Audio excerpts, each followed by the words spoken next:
Okay, Federico, it's finally out. My macOS Monterey review is here. How about that, Your review is here. Is Monterey here? That's my question. Monterey is here too. Okay. So I decided it was best, to wait until the actual release of the OS. So it's out, and we're going to talk about it today. But first, a little thanks for our sponsors this week: Details Pro, Pillow, and the Intrazone podcast.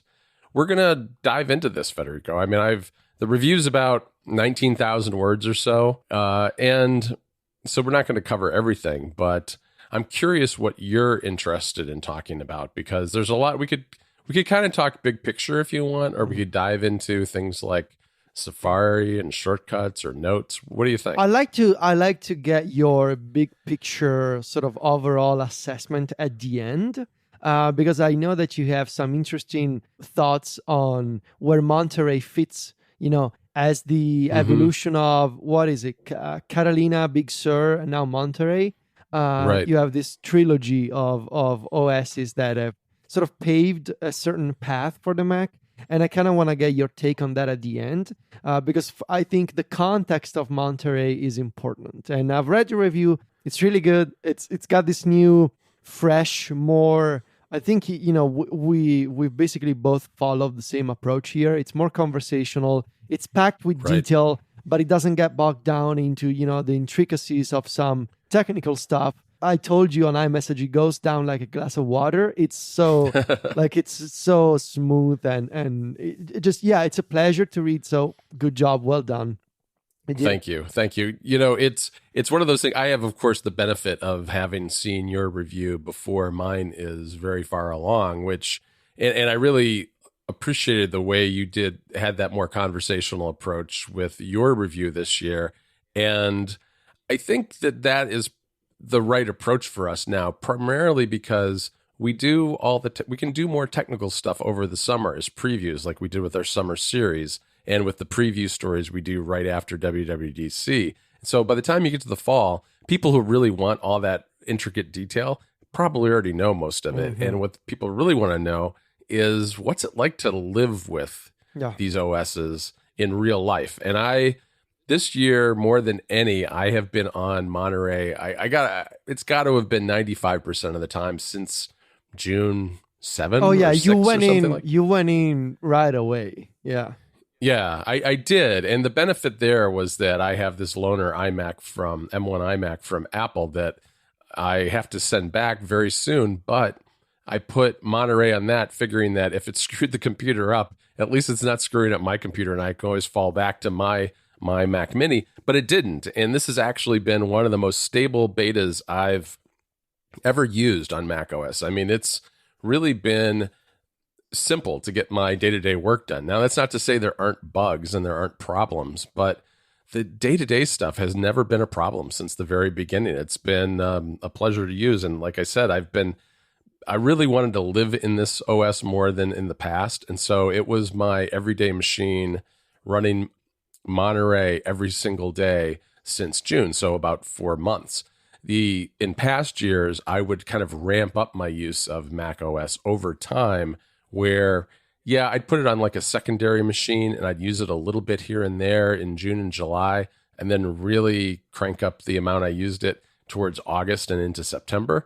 But this year it was full on Monterey from the very beginning, including doing things like editing this show every single week, which there have been years where Logic just didn't work properly on a macOS beta, and that wasn't possible. And that alone was one of the things that drove me to use it full time, because production work like that takes a fair amount of time out of my week, and to have to move back and forth between Macs is kind of a pain, but I didn't have to do that because I was able to do it in Monterey all summer long.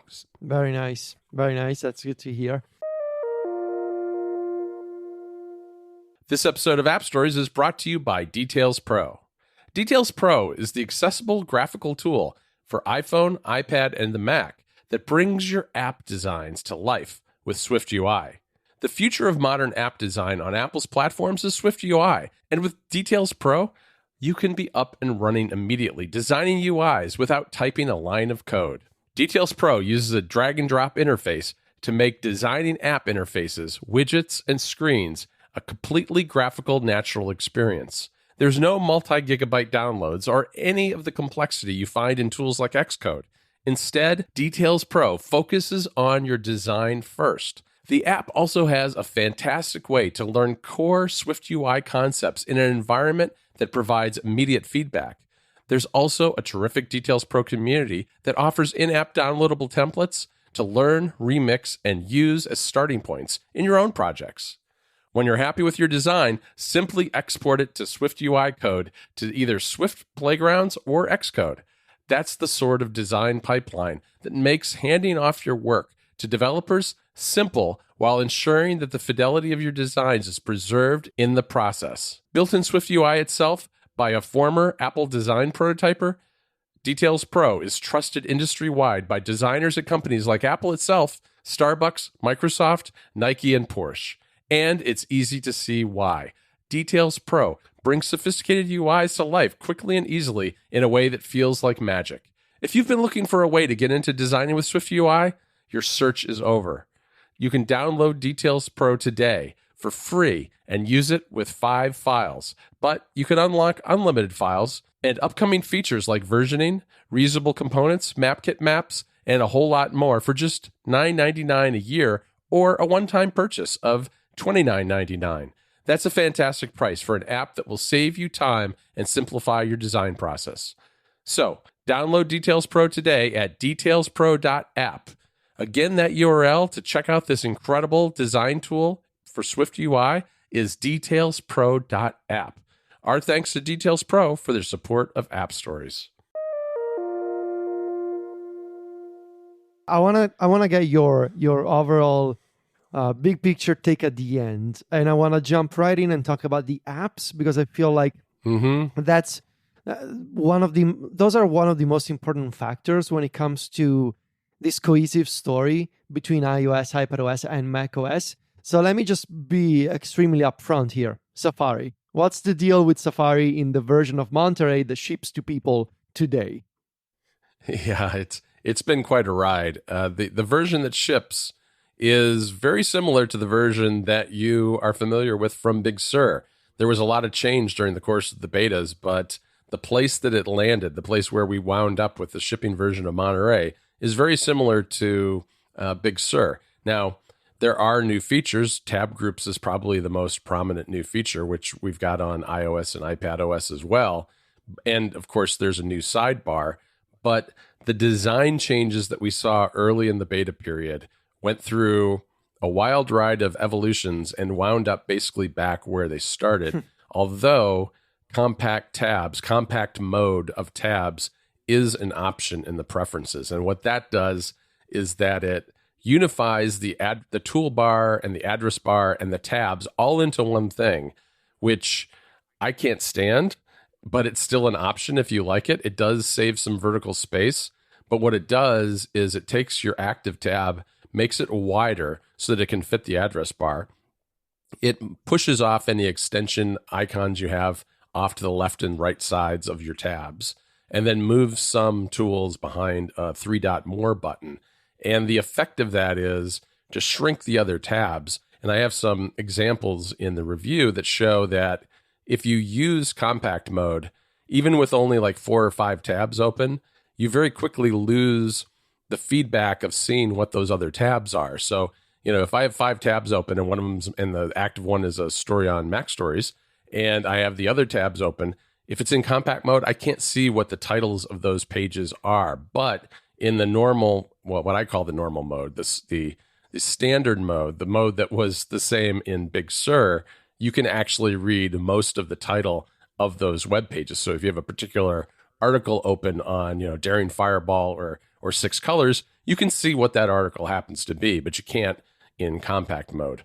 The other design change that is now pushed off to the side but still available is the ability to colorize the tab bar. So it picks up the dominant color from near the top of the page. It's usually like, my favorite example really is 6 Colors, because Jason Snell has a rotating 6 colors going through his navigation bar, and the Chrome of Safari will pick that up if you have it turned on. However, it can only be turned on in compact mode, and the setting is not in the tabs part of preferences for Safari where you might expect it to be. It's in advanced. So it's basically hidden away. And I didn't expect to find it there at all, but that's where it happens to be. So you can turn it on if you're in compact mode, but it's not an option in the separated mode. Mm-hmm. So that's it in terms of design. The tab groups are one of my favorite new features because how do you use them? So I use them very differently than bookmarks. And this is one of the things I try to explain in the review. It's like bookmarks take you to the same site every time, the same URL. So you can have a folder of bookmarks for a task that you do regularly, and you can open all those bookmarks at once, and you always know what sites it's going to go to. What I use tab groups for is temporarily parking tabs. So if I'm researching a story and I get interrupted, I've got to go deal with something else, I can save those tabs. They end up in a tab group, and then I can come back to them later. And the advantage of that is that in the past, what I would do is those tabs would be open. Maybe there's 5 or 6 tabs. I'd have to move on to something else. I'd open a bunch more tabs for that new project. And then the original tabs would get kind of lost in the shuffle, and they'd be hard to find again. By putting them in tab groups, you can then go back to them, and it's like freeze drying your browsing session. You're back where you started. And they're not like bookmarks, because if you are on MacStories, for instance, and you navigate to a different site within your tab group, it's that new site that's going to be there when you come back to that tab group. They don't open the same URL. They're fundamentally different in that way. And that's why I think of them as kind of a temporary storage place for putting tabs and websites when you get interrupted from doing a particular task. That's an interesting use of tab groups. Those still need to grow on me, but okay. So would you, I mean, my take from reading your review is that they have landed in a pretty good place with design. You can freely ignore the compact mode. In fact, Right. I don't think anybody should use it. I honestly don't understand why it's still there. Some people like it, I guess. Maybe. I really don't suggest it either. I tried living with these things. I lived with compact mode for quite a while. And I also left the colorized tabs on for almost 2 solid months because I thought, well, it's like if you only have one tab open and you're on a beautiful website and it has some interesting colors, it looks really nice.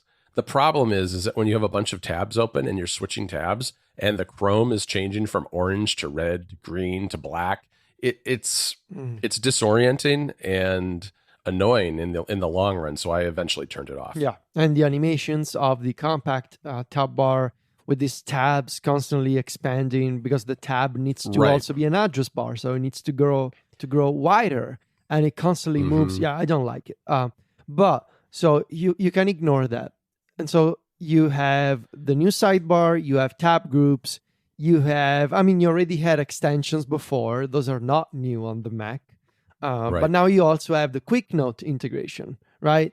And that is like Quick Note on Monterey, reading your review, it's maybe not as seamlessly integrated with the OS as it is on iPad, because on iPad you can swipe in from the corner of the display from anywhere and you can invoke Quick Note, but it's still pretty awesome that you can have this floating, little notes window that lets you capture anything, including URLs and selections from Safari web pages.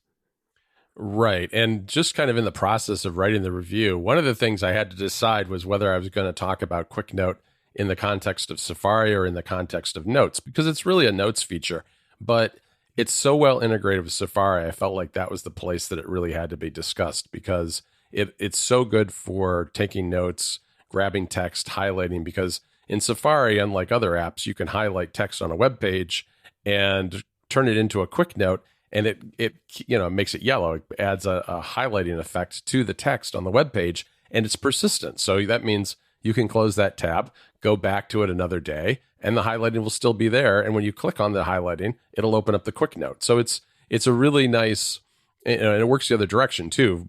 You can go into Notes, find your quick note, click on that highlighted text, what you saved into the quick note, and it'll take you right back to the highlighting on that particular spot on the page. And it's fantastic for researching. It's maybe not as big a revolution as it is on the iPad, only because windowing is a very new thing on the iPad. And, you could argue whether we really have windowing on the iPad or not, I suppose. But I think we have what are the beginnings of windowing on the iPad with things like Quick Note.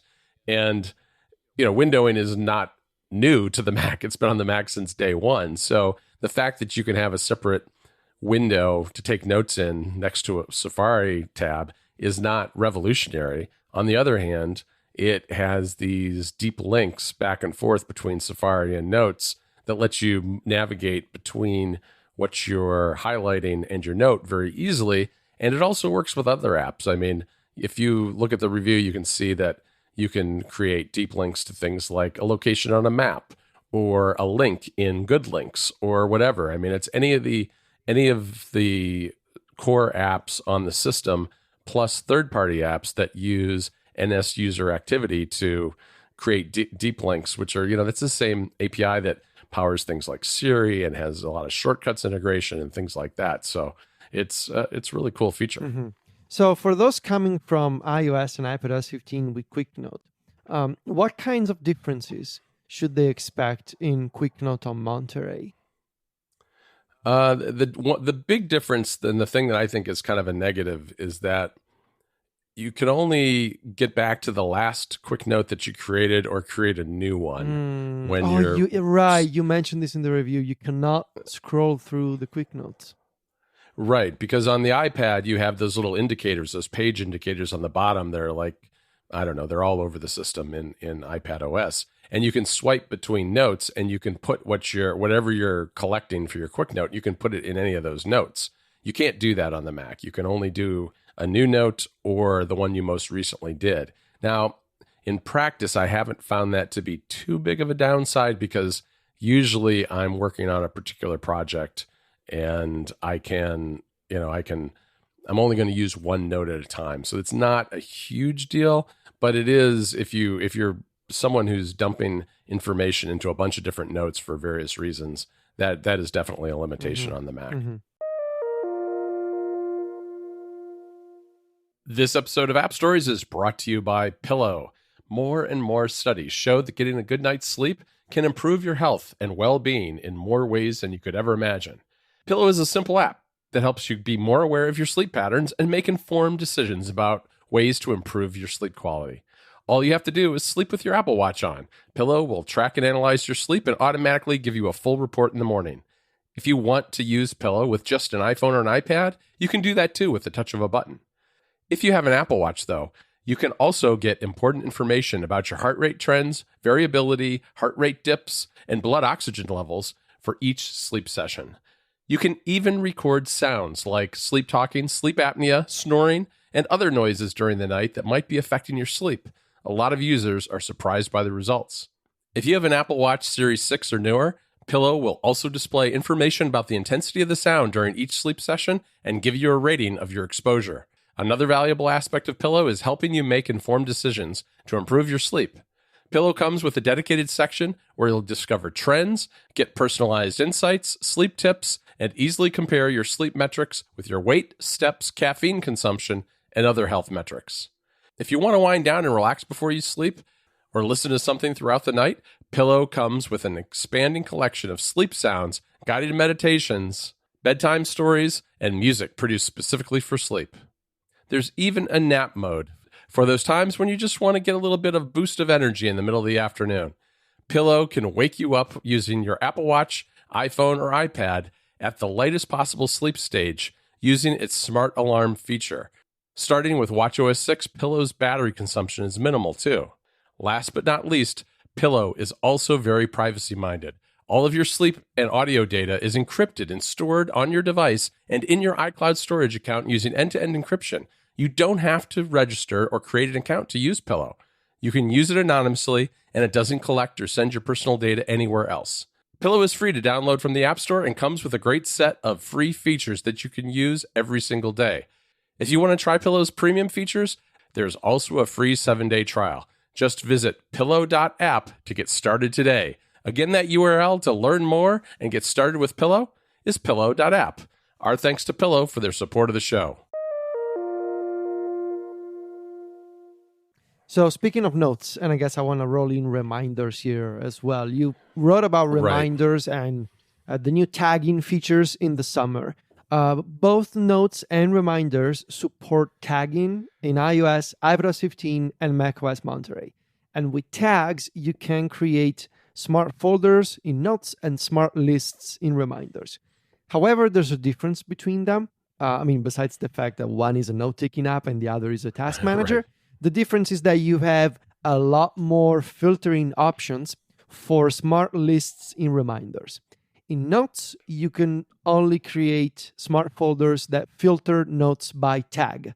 You don't have any other filters for dates or note contents, just tags. I assume that it's the same deal on Monterey and that your existing smart folders and smart lists, they will sync over from iOS and iPadOS 15. Yeah, that's correct. And then they work really the exact same way. And which is too bad. Yeah, it is too bad. And I feel, I suppose this is probably one of those things where maybe one team didn't know exactly what the other team was doing. But I do think that there's metadata that notes could stand to benefit from as filters, date of creation, or whether it's a shared note, or I don't know, whether it has images in it. There's a lot of things you could probably do there to make those filters a lot more, and those smart folders a lot more powerful. But I am encouraged to see Apple adding tagging to not just one, but two system apps, because tagging on the Mac, it hasn't really gone anywhere in a long time. You have options to create text labels, and you have a limited set of colors that you can apply to files on the system, but not much has really been done with those. And it's only been kind of more of a finder feature than anything else. But this is bringing tagging right into the apps themselves. And if this is standardized across system apps, I feel like there's a lot of room for potential here, especially with things like shortcuts, to allow users to customize how they're viewing their data. And that to me is something that's not new on the Mac as much as maybe it would be on iOS or iPadOS, but it's also not an area that's been really explored recently by Apple. And I think it's good to give the power users of these apps an avenue to really customize their experience to their own liking, which is what these two apps are doing. Yeah. I've been playing with smart lists in reminders a bit lately. You very quickly, they're pretty good, but you very quickly run into all the kinds of limitations that you can expect from a built-in feature. The big missing functionality from smart lists in reminders at this point is you cannot negate conditions. And by that, I mean, lists in reminders are just positive filters, if you will. So by that, I mean, you cannot do things like tasks that do not have a date or tasks that do not have a priority. Filters are either off or they're on. There's no or either. There's right? no you can't or. say this or. You cannot do, for example, reminders that have a tag but not this other tag. Or, you cannot do or. So you cannot do, for example, reminders that have this tag or this other tag. And that makes it a bit challenging if you want to do not really even complex smart lists, but something a little more than just filtering by a date. For example, I wanted to do a smart list that had reminders that were tagged with writing without a date.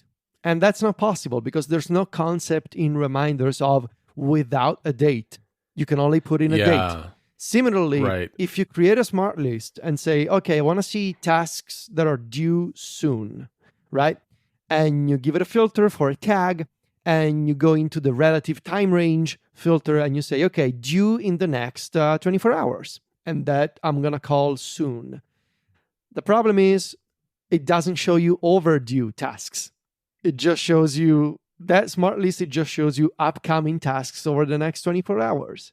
So there's a bunch of missing features that you may be used to have in alternative task managers like Todoist, like OmniFocus, for example, when it comes to these filters. I want to believe that this is a first step for reminders. I seriously hope that we are not stuck with these filters for the next 2 years, And in fact, Apple should keep adding filters in point releases of iOS. They shouldn't wait for iOS 16. They should be adding more over the upcoming 12 months. I really hope that that's going to be the case. I feel like that. I had that feeling throughout doing this review that there were some things that I would like to see added to the OS, and the thought of waiting until next summer is just kind of crushing. I mean, I hope that a lot of this stuff is worked on in the meantime, and maybe we get some more of these features. Yeah, I think you're absolutely right about some of the way the filters work, because one of the things that immediately came to my mind was maybe you want a list that's all of my writing tasks and my overdue tasks, because you miss some things from yesterday that you have to deal with, but you also want to get to your writing. So it's simple things like that. It's a pretty simple list, but you really can't do that, which is unfortunate. Yeah. But I do give Apple, and especially the Reminders team, some credit here, because Reminders has really grown up from being a checklist app, really just nothing more than a bulleted list, on up to a more complex task manager now. And I think it scales really well. I think someone who really just wants to use it to create a quick grocery list can do that without having to worry about things like tags. But there's a lot more you can do if you want to, create special project lists and use tags and all the other more advanced features. Yeah, hopefully they will continue working on these more advanced features for the users who want them. And also, I want to see more consistency in the different integrations that Reminders has. Yes. For example, you cannot create a reminder with a tag from Siri, or you cannot create tags from shortcuts. So hopefully, now that 15 and Monterey are both out, hopefully they can refine these integrations. But that's a system-wide issue, I think, especially when it comes to shortcut actions, where Apple advances its system apps but does not simultaneously advance its actions. It's very rare for a new feature to the same year get a new action in shortcuts, which is really unfortunate. Yeah. I think that's, if shortcuts is the future of automation on the Mac, that really should change, I think. Yeah.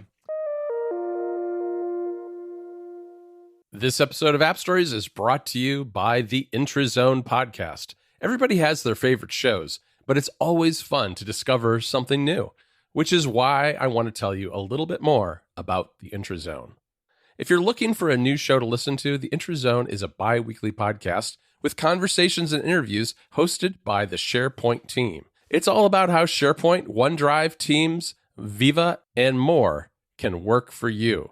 You'll hear from guest experts behind the scenes and out in the field, so you can see how SharePoint and Microsoft 365 fit into your everyday work life, and learn more about the flexibility when working with content, workflow, search, and more.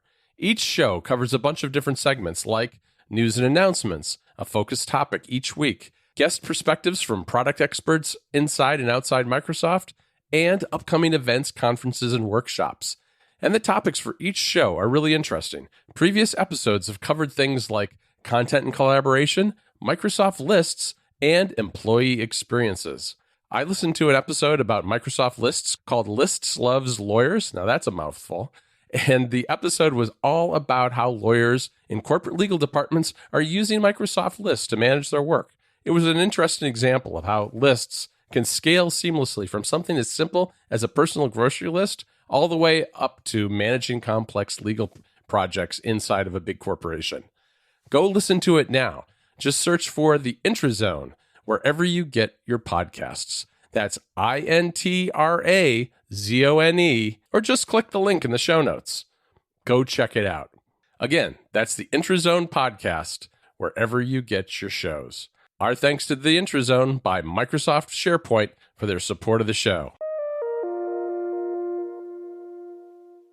Speaking of shortcuts on the Mac, I really want to make sure that we talk about that in this episode. What's your section from the review? It's not entirely positive.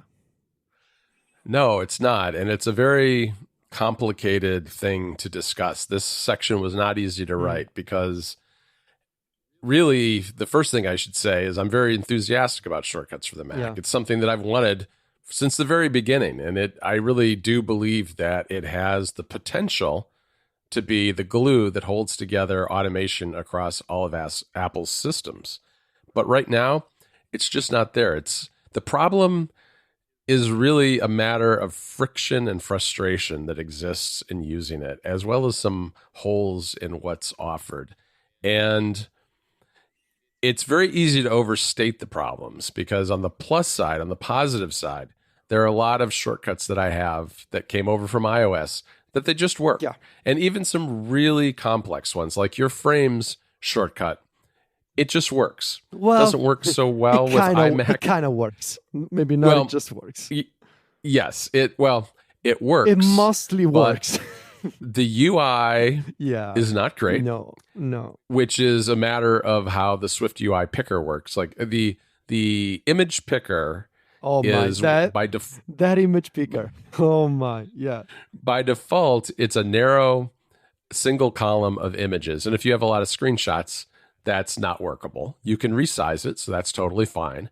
But as you scroll it, it reloads the thumbnails every single time. And it's not like it loads them all and then you're good once they're all loaded. No. If you scroll back, they've got to reload again. Right? It's just there's only like a handful that can load at any one particular time. The ones that are in the view can load, and they take a while to load. So that's not great. Also, I know that your frames shortcut doesn't really work with the iMac screenshots because of the way the layout works. And I've tried MusicBot. Again, the UI for picking the options for what you want to do with MusicBot, like play a playlist or whatever it happens to be, is also not great. And I think that that's another Swift UI. It looks problem. like a web form from the 90s on a bank website. Wow. I mean, yeah. That's what it looks like. I'm not going to disagree with you, Federico, but yes, that's a good way to put it in someone's mind. It doesn't look good. But MusicBot, on the other hand, does work. But the problem is that especially with I'll tell you, especially with things like frames, which I use a lot. I use that pretty much every day of the week. I would much rather use it on the iPad. So it's to the point where I just, even though I have it as an option on my Mac, I don't really bother. I still use my iPad and then maybe airdrop the screenshot over to my Mac if that's where I happen to be writing. It's because the level of friction is just a little too much. It's just much easier on the iPad. And the other area that I found particularly frustrating for myself is that the Safari actions don't all work.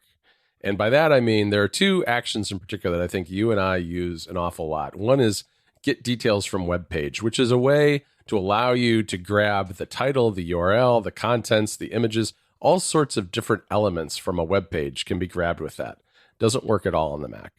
Wow. The other one is get article from Safari Reader. Doesn't work. And that doesn't work either. Oh, and the thing is what's frustrating about it is that I looked and I thought, well, maybe the actions are there because they have those actions on iOS, and maybe it's that the Mac isn't really meant to support these things. And I looked, and you look at the inputs that the shortcuts are supposed to be able to handle, and one of them is web pages, and the other one is Safari Reader articles. So it looks as though it's meant to work, but it doesn't, and it hasn't since the very beginning of the beta. And that makes putting together any kind of data from a web page much more difficult. Now, you can still do it. I have a shortcut in the review where I do a workaround, which I use a little bit of AppleScript to grab the title of the active tab, for instance, and cobble it together that way. But you really shouldn't have to have two totally different systems for building shortcuts on the Mac and iOS. Mm-hmm. I mean, when you're dealing with web pages, it's just a web page. It should work the same way in both places. And then I guess the last real problem that I would raise is that despite the fact that shortcuts can be triggered from all sorts of different places. I mean, there's Siri, there's the touch bar, there's the app itself, there's service menus, there's the terminal. There's all kinds of places that you can actually run a shortcut from, except for the share button in an app. And Okay. I don't know what's going on with that share button. It's never been widely adopted by third-party apps, and Apple seems to have done very little with it other than when they initially put in, share with messages or share with mail and that kind of thing. And perhaps it works completely differently under the hood. I believe that's probably the case, but you can't do that you can't use that share button to launch a shortcut. And an awful lot of the shortcuts that I use are dependent on the share sheet. And that goes back again, particularly to web pages, saving links to something we want to cover in the newsletter or things like that. Just can't be done that way. Now you can work around them using things like the services menus to a degree, but not always. And or you have to do it differently, which is, I find, very frustrating. Okay. So, go read the review. John also put together some examples of shortcuts that you can use on the Mac, and go check out the screenshots because they really paint a picture here that, I don't know, it's probably best to consider shortcuts on the Mac as a public beta at this point. I think so. Not I think so. Polished, really.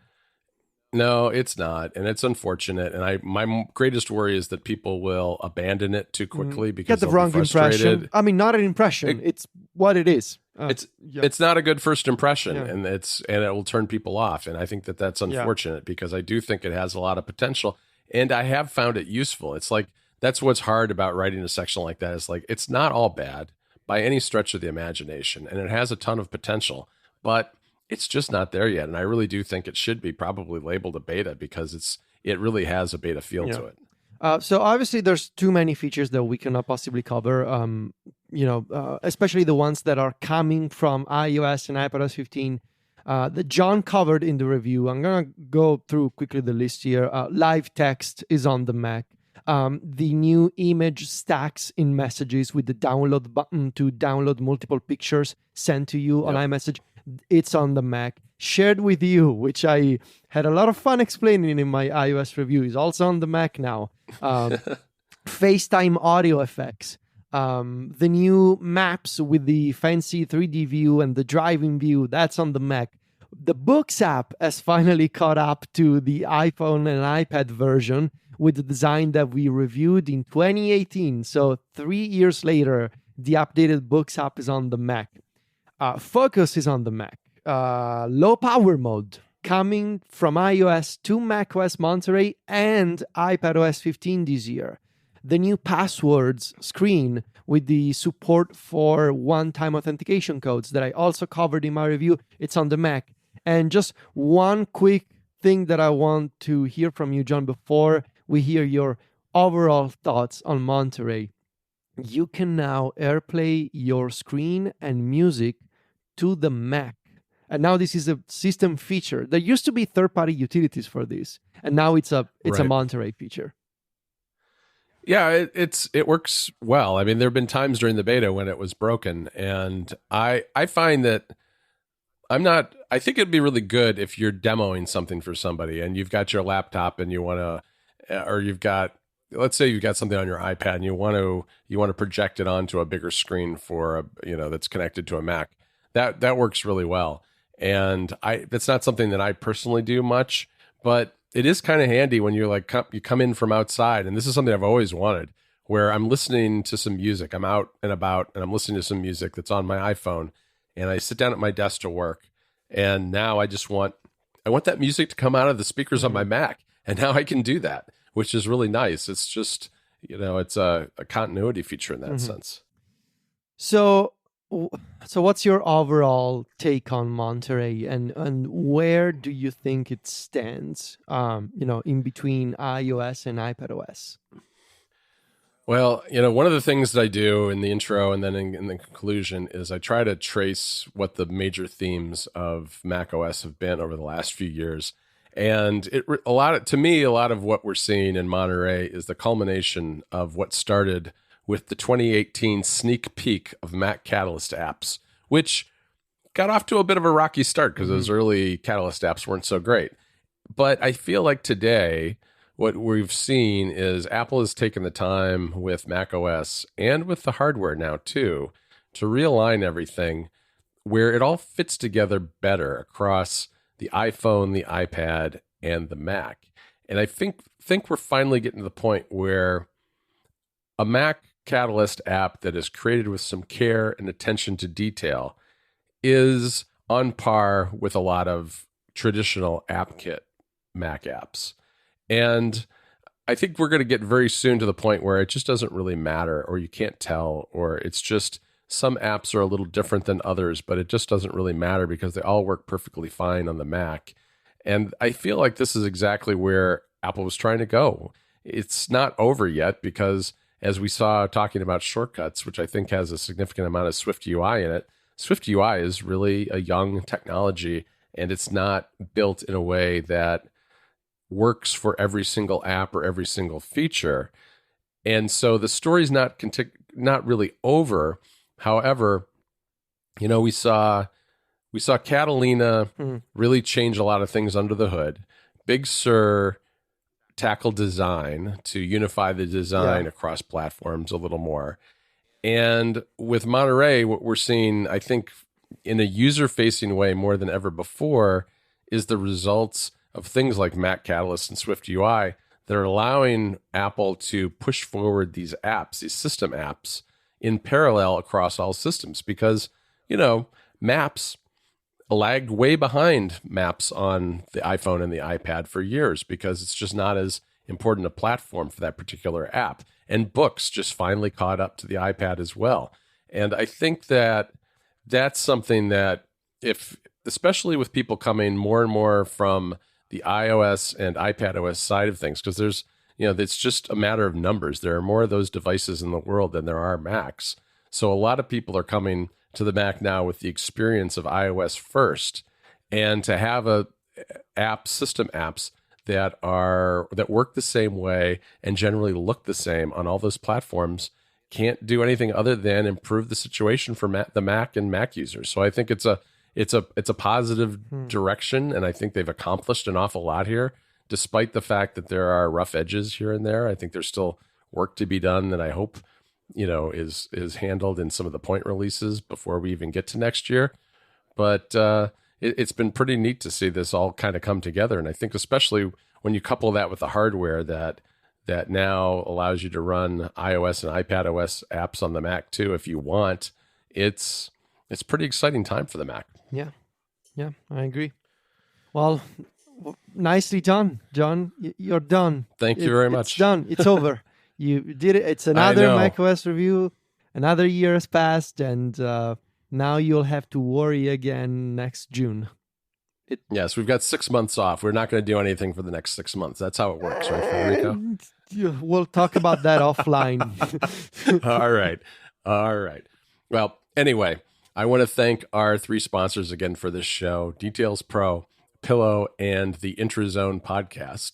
If you want to hear a little bit about the behind the scenes of a recent prank on Connected, you should sign up for MacStories Plus, which is our subscription version of this very show, which is extended, comes out early, and has me and Federico in high bitrate audio with no ads. So check that out as well at appstories.plus. All right. You can also find me and Federico over at macstories.net. Federico is on Twitter and Instagram, where he's at Viticci. That's VITICCI. And I'm at John Voorhees. JOHNVORHWES. Talk to you later, Federico. Ciao, John.